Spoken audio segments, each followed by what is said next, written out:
How to have a good time on a last-minute trip to Nashville. Nashville, my husband and I had booked a food tour and Grand Ole Opry tickets, but that was it. Everything else on our last-minute trip to Nashville would happen in the same spirit of spontaneity in which we had decided to flee Boston for a few days. So when our airport Uber driver raved about the peg leg porter, an hour later Mark and I joined the fast-moving line at one of Music City's most beloved barbecue joints.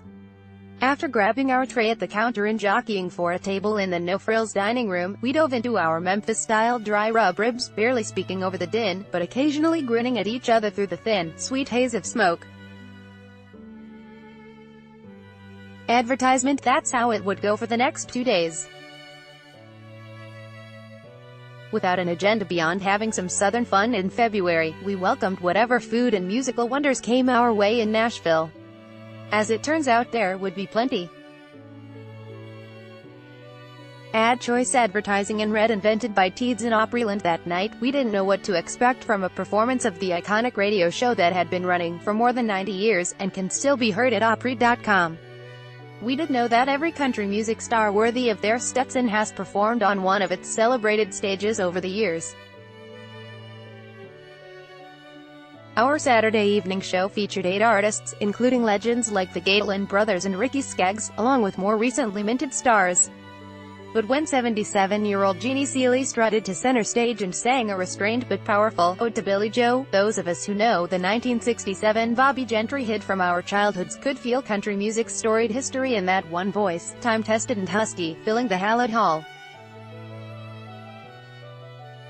After the show we Ubered downtown to get a feel for those famous honky-tonks that feature live music from 11 a.m. to 2 a.m. or longer. If Nashville is really a drinking city with a music problem, here is where the delinquency begins. Per our second Uber driver's suggestion, we did some window shopping, listening to the bands from outside on the street before deciding which of the bars to elbow our way into. At that hour on a Saturday night, the crowds were thick, rowdy, and a long way from sober. But with a when-in-Rome attitude, Mark and I had a blast, boot-scooting on dance floors up and down the gritty, 20-block stretch of Broadway. Advertisement. With no cover charge at the clubs, performers are paid from a tip jar. It's easy to have one drink, maybe a snack, before tipping the talent and moving along. We downed Jack on the Rocks at Whiskey Bend Saloon, ate fried bologna sandwiches at Robert's Western World, and later pushed through the mob at Tootsie's Orchid Lounge to see where greats like Willie Nelson would cross the alley in between acts at the Ryman Auditorium, the Opry's most renowned stage. At 1 a.m., we walked the 1.3 miles back to our Marriott residence near Vanderbilt University, marveling at the compactness of the city, while thinking next time we'll stay downtown. With Sunday open for exploring, we bought a Groupon for the Johnny Cash Museum and had an intimate look at the life and legacy of Nashville's most legendary musical son. We opted for lunch at the Black and White Bistro Merchants, a culinary oasis amid Broadway's bustle, and were soon tucking into fried green tomatoes and baked pimento cheese, debating what to do with the rest of our day. When we grilled our amenable waiter for suggestions of a laid-back music venue without the honky-tonk intensity, he pointed us to FGL House, praising its chill atmosphere and skyline views. Before long we were sipping local brews from Yazoo on their sunny rooftop bar, listening through the afternoon to the stream of country talent that took the stage in one-hour sets. But it was that night at the Row, an historic club just a 2-minute walk from our hotel, that a few young singer-songwriters blew our minds. Kata Hay, who made headlines for kissing Christina Aguilera on The Voice Season 10, belted out some original songs that had us scratching our heads over why isn't she a household name?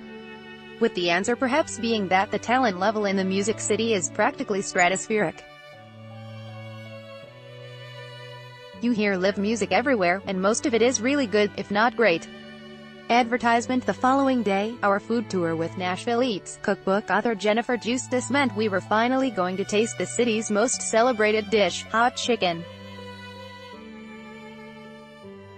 After 2 days of hearing about deep-fried cayenne spiced chicken served on white bread with honey and pickles, we were primed for our tasting portion at Lula's Cafe.